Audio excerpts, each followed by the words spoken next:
G'day, I'm Michael Josem. I'm going to show you a simply better way to take penalty shots in netball.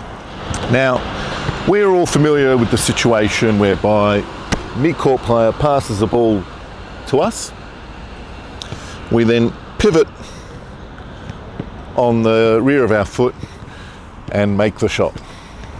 And we pivot, as you know, on the rear of your foot, so you end up being closer.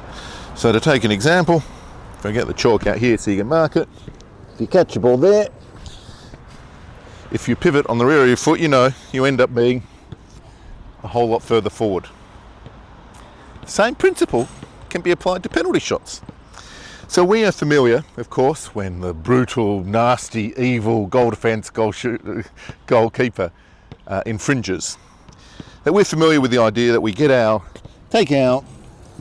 penalty as the umpire correctly protects us from the terrible behaviour of the defenders. And this is a common setup. You get set up here, take your shot, goes in, doesn't, whatever. So the simple idea is the same. So we set up here in exactly the same position, guided by the umpire, of course, but this time we do it facing away from the goal.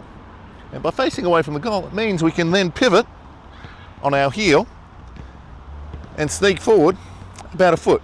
Now, I'm fortunate, I have size 13 shoes, so I get a little bit further than most.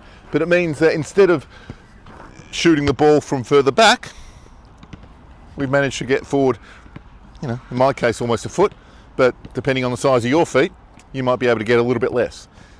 Something very simple.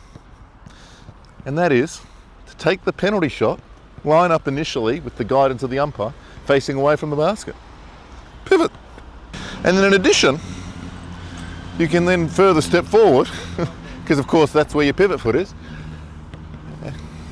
and make the shot from very close indeed. Hope that's helpful to you.